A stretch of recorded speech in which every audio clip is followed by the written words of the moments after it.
Chega mais nação, sejam muito bem-vindos mais uma vez, galera, ao nosso canal, trazendo mais um corte que nós vamos reagir junto, trazendo pós-jogo aí da vitória do Mengão. O Mengão reassumiu a liderança novamente do Campeonato Brasileiro. Então já vai deixando o seu like, se inscreva, ative o sino e compartilhe sempre nossos vídeos com seus amigos, nação. Vamos com linha de passe para falar do novo líder do Campeonato Brasileiro. O Flamengo chega aos 36 pontos, abre 2 de vantagem para o Cruzeiro. Palmeiras também venceu, está com 32.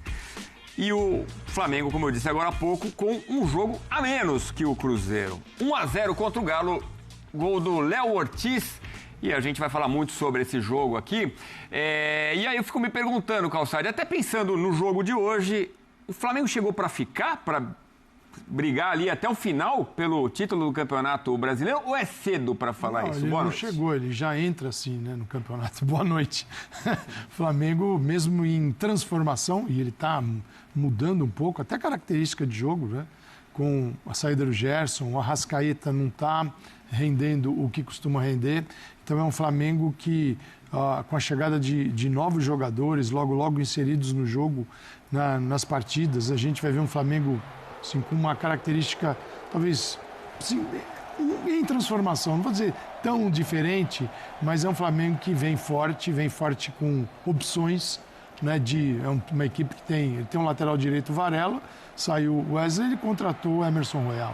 Então, na lateral esquerda são 3 jogadores. Mas a primeira chance do jogo foi essa aí do Rony, hein? Até um vacilo do Rossi, né? Então, o Flamengo ele não vem forte, ele é forte e você espera dele exatamente isso, competir pelas primeiras posições e disputar títulos. E é o que ele está fazendo nesse momento, com uma média superior a 2 pontos por jogo, e essa é uma média de quem disputa título. Os 3 primeiros têm 2 ou mais de média por jogo. E com esses números, eles vão disputar o título.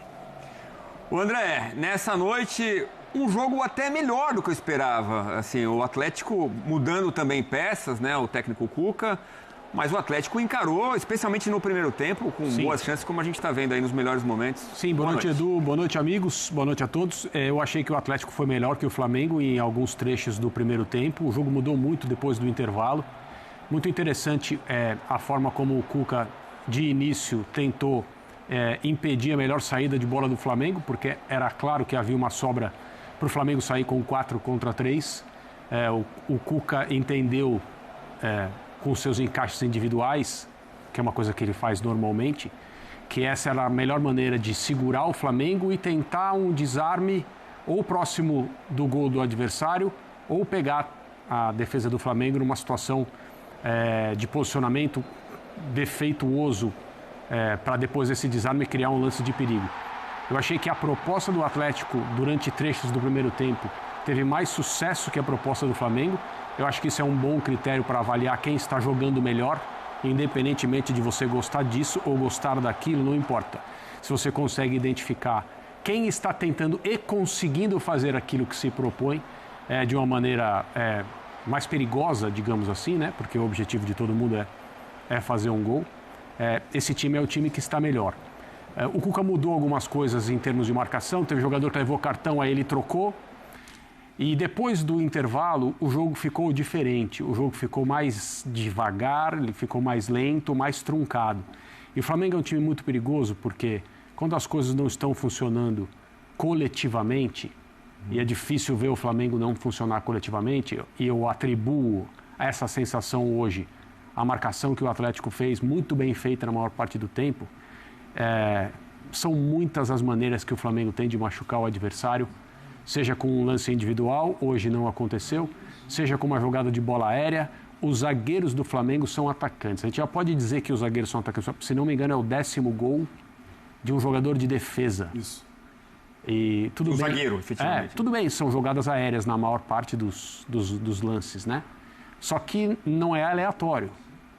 E os zagueiros do Flamengo são ótimos cabeceadores, eles saltam muito e eles são muito bons na finalização.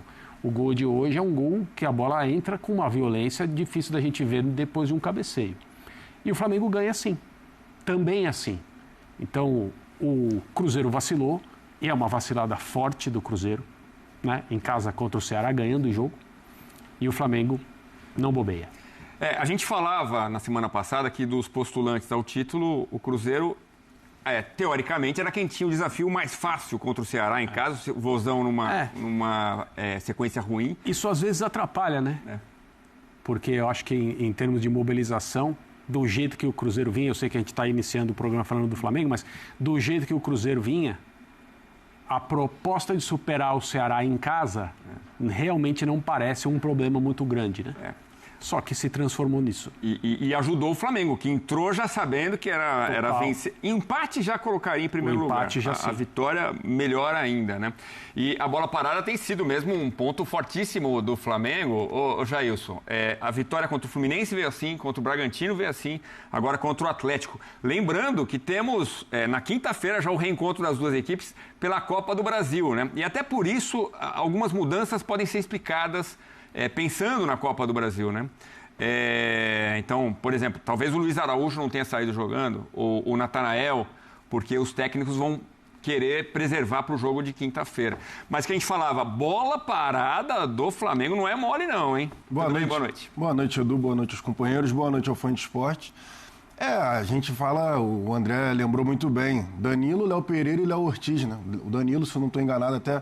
Não, ele faz o gol contra o Chelsea também, jogada de bola parada. Então são jogos... O Cian estava com o Pedro ali, eles fingindo um desentendimento com o adversário, e vem o Léo Ortiz e sobe sozinho. E o Luiz Araújo pega bem na bola, né? É aquela batida rápida, né? Não é aquela batida balão. É aquela batida rápida para dentro da área, justamente para conseguir pegar o zagueiro vindo de frente. Aí tendo um bom fundamento, como o André disse também, né? Quase fura a rede ali do Maracanã, impossível o Everson pegar. Mas eu tô com o André no sentido do Atlético Mineiro no primeiro tempo. Eu achei que a armação que o Cuca fez do Galo, num 3-4-3 ali, uma linha de 3 zagueiros, Júnior Alonso saindo mais pelo lado esquerdo, Scarpa à frente dele, pelo lado esquerdo também, não ficando no meio campo, nem pelo lado direito, que é onde ele geralmente joga. Eu acho que funcionou bem. Algumas coisas também diferentes, por exemplo, o Rony sendo o último para justamente ser lançado nas costas da defesa do Flamengo, e o Hulk ficando ali como se fosse um armador, um pouco mais recuado para tentar pegar, provavelmente quando o Rony conseguisse vencer os zagueiros. Esse foi o lance mais doido do jogo. A bola bate no travessão e volta. Os dois primeiros lances, né? As duas bolas na trave, não, na verdade não foi na trave, foi que o Varela salvou, né? Mas as duas bolas do Galo foram vacilos do Rossi, né? O Rossi começou o jogo um pouco desligado. Mas é isso, um jogo com poucas oportunidades. O Flamengo tentou circular ali, tentou usar o Pedro. O Pedro também pode ser um ponto da nossa discussão hoje. Marcou bastante, mas aí acaba sendo definido com a bola parada e o Flamengo reassume aí, né, a liderança do Brasileiro. É isso. De novo aí a cobrança do Luiz Araújo, o Léo Pereira testando forte. Realmente difícil para o Everson, que foi o herói na classificação contra o Atlético Bucaramanga na Sul-Americana na quinta-feira. Aliás, o motivo para o jogo ser domingo à noite, né? Para ter o intervalo entre as partidas. E a gente falava de duas equipes, até eu lembro que eu conversei com o André Kifuri sobre isso, duas equipes que vinham de problemas, né, de crises. Ali aquela história do Runco, que sucedeu do Pedro, o Atlético com os atrasos de salários, as vaias na quinta-feira, especial para o Rony e para o Scarpa. O Jailson estava lá na Arena MRV, acompanhou tudo muito de perto. Mas, assim, me parece, Elton, que essa crise do Atlético vai sendo solucionada, a promessa de pagar os salários até o final dessa semana, e os jogadores conseguiram reagir a essa crise. E o caso Pedro também parece ter ficado para trás, mais uma vez ele sai escalado como titular do Felipe Luiz. As crises tentando ficar de lado, os dois times, e fazendo um jogo legal, como a gente viu. Boa noite. É isso, Edu. Boa noite para você. Me escalaram aqui para não deixar você ficar solto aqui. Eu achei de uma maldade, mas, enfim, eu não concordo com isso. Boa noite, companheiros. Boa noite. Prazer estar com o Jailson pela primeira vez. Vai ter trocadilho aqui também? Não, eu acho que não é o momento, inclusive. Mas eu acho que... Aqui é outra linha. Aqui é outra linha. Meu Deus do céu. Vamos lá. Eu acho que... Então, eu acho que... Olhando para o ponto de vista do Atlético, né, a gente falando de crises, a gente fala que o Flamengo tem microcrise todo dia. Mas quando você interfere no financeiro, essa crise já é muito maior, né, principalmente para um clube que se colocou nas últimas temporadas para ser um modelo, né, de administração, de gestão, de uma SAF genuinamente brasileira. E a gente sabe que, no fim das contas, defeitos acontecem em associação e SAF brasileiras. E a gente já viu isso acontecer aqui no Brasil. Mas, olhando para esses 2 jogos, e você tem razão, né, a gente vê um Atlético ignorando, entre aspas, tudo isso e dentro de campo tentando jogar. Só que é um Atlético que, desde a volta do futebol brasileiro no Mundial, é um time extremamente dependente do Hulk. O Hulk fez gol olímpico, o Hulk fez gol de falta, o Hulk fez gol de pênalti em tempo normal, pênalti em cobranças, né, de penalidades, como aconteceu no jogo contra o Bucaramanga. É um time que o ataque não tem funcionado como o potencial dos jogadores mostra pra gente, né? Porque você tem Dudu, você tem e opções do banco de reservas, o Júnior Santos, o meio-campo que consegue, é um meio-campo de chegada também, o Scarpa. A volta do Coelho. A volta do Coelho, que é um bom jogador. Aliás, o lado esquerdo do Atlético deu muito trabalho ao lado direito do Flamengo. Acho que a montagem, inclusive, do time titular do Flamengo, é claro que Felipe Luiz trabalha com diversas alternativas e a gente viu pouco o Atlético jogar com 3 zagueiros. Nos últimos jogos, muitas formações, né, com 4-4-2, 4-1-4-1, como foi o último jogo. Jogou no 4-3-3 contra o Bahia, jogou no 4-5-1 no jogo anterior.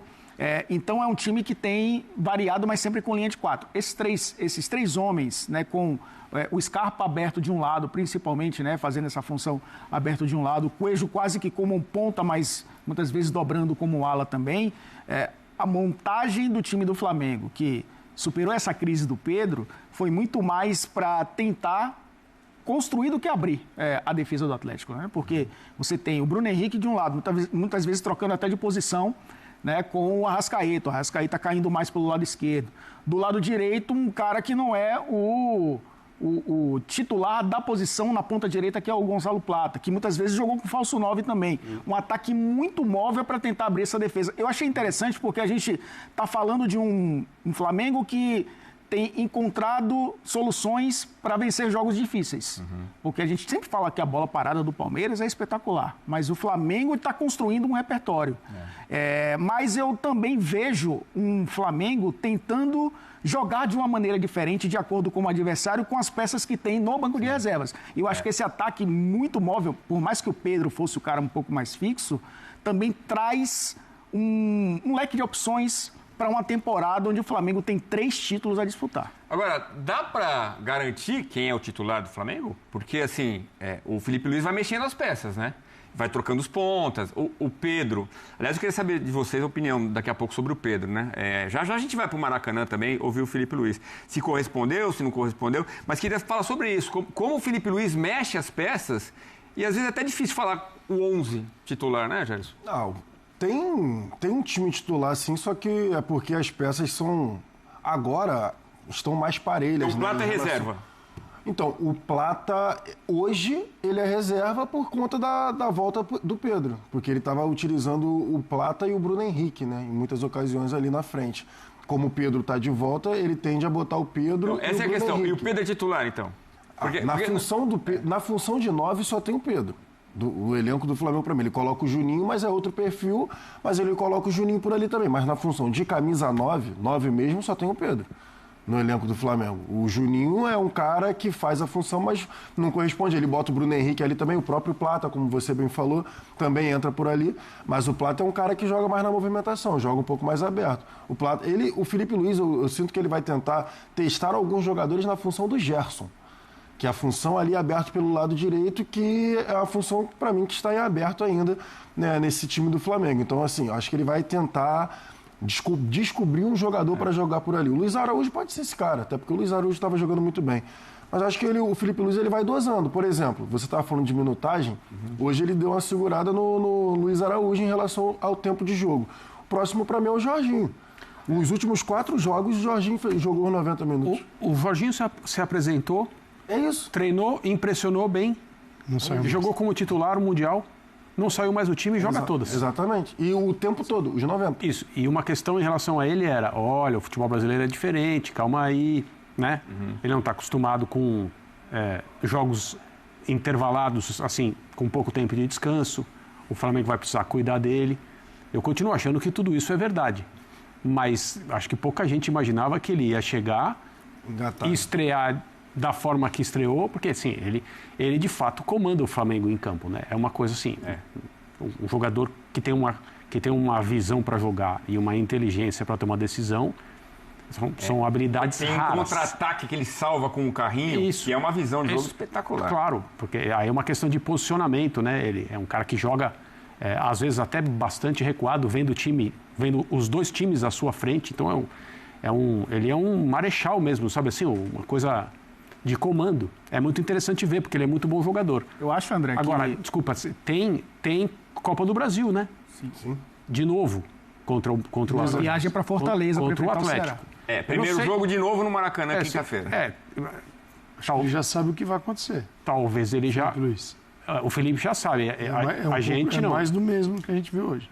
Não há motivo do Cuca alterar a forma de jogar. A gente não tá, hoje, se fosse 5-0 ou 1-0, são 3 pontos. Sim. Na Copa do Brasil faz diferença. Claro. E o Galo veio com a formação para não deixar o Flamengo ter superioridade no setor que ele se organiza bem. E não deixar o Jorginho também administrar o jogo numa posição um pouquinho mais recuada, mas que ele enxerga tudo. Mas em relação a ele, Calçade, se ele jogar contra o Atlético Mineiro na Copa do Brasil, ele não vai jogar a volta, né? Ou talvez ele não jogue no fim de semana. Porque assim, o cara parece que ele tem 20 anos. Eu fui até estar pegando a minutagem, os últimos 90 minutos. Isso aí. Então, acho que o copo meio vazio dele virou meio cheio, porque a temporada dele na Inglaterra não foi de muitos minutos. Sim. Então, acho que isso também ajuda ele a ter um pouco mais de tanque cheio, né? Do Flamengo, do próprio Felipe Luiz na posição, né? Porque perde o Pulgar machucado e o De La Cruz não consegue ter uma sequência também. E a gente não... Aí o clube, não sei se o clube vai divulgar isso, mas tem jogador que tem uma recuperação, mesmo com a idade mais avançada, assim, muito melhor do que às vezes um jovem. Então ele tem essa capacidade de regenerar. Outros têm dificuldade, né? Aparentemente ele está num caminho extraordinário, mas para a Copa do Brasil, eu imagino que o Flamengo hoje assim, a gente pode errar, mas se você tem que tirar o Jorginho, tiraria do jogo de hoje, não do jogo da semana que vem, na Copa do Brasil, porque o Brasileirão é longo ainda. E a Copa do Brasil você não pode ficar pelo caminho. Talvez a conversa seja contra o Ceará. Exatamente. Agora, se a gente está falando aqui do Jorginho, baita contratação, daqui a pouco a gente vai ver, inclusive, a apresentação do Emerson Royal e do Saul, né, que já foram apresentados para a nação. Agora, o Arrascaeta ficou devendo, Calçado? Ele não tá jogando o que ele poderia jogar. A gente pode, se quiser atribuir a ausência do Gerson, não deixa de ser um bom motivo para explicar. Mas o Arrascaeta já mostrou que ele tem condição, independentemente do time que está escalado, está no entorno dele, de jogar mais. E eu vejo ele um pouquinho abaixo do que ele pode jogar. Acho que não só hoje, né? Já tem uma sequência. Não, ele já vem. Né? E é um Flamengo, hoje você tinha o Pedro é uma referência para ele. O Plata e o Bruno Henrique com muito movimento, né? Nos dois lados. Você não prendia necessariamente o Bruno ao lado esquerdo, o Plata ao lado direito. Então, assim, a área tinha uma densidade maior, né? Você tinha mais jogadores do Flamengo ali. E o Arrascaeta é um cara de passes decisivos, né? E você não encontra, não consegui ver isso no jogo. E já há algumas partidas isso não vem acontecendo. A gente não pode esquecer lá atrás de problemas físicos. E também o seguinte, cara, esse é um dos problemas e das questões que o Flamengo está tentando resolver na janela, que é um cara para substituir o Arrascaeta. Porque sem o Arrascaeta, e aí? Quem é outro Flamengo, no sentido de que você tem jogadores muito agressivos, jogadores verticais, caras que vão atacar muito a área, mas o meio de campo não pode perder o controle. E quando ele está em baixa, isso se revela, como foi hoje. Não que tenha perdido o controle, mas foi muito chato jogar no meio de campo hoje em função da marcação do Galo. O Cuca foi muito bem. Foi bem. Gabriel Menino, lado esquerdo, além de 3 zagueiros. Gabriel Menino, Scarpa lado esquerdo, Gabriel Menino lado direito. Palmeiras ganhou a Libertadores da América. Isso aí, nação, ficamos por aqui, galera, e esse foi mais um corte do nosso canal, sempre trazendo conteúdos diários para vocês sobre o Flamengo. Deixa aquele like, se inscreva, ativa o sino e sempre compartilhe nossos vídeos com os seus amigos, nação. Link na descrição desse vídeo do canal da ESPN Brasil.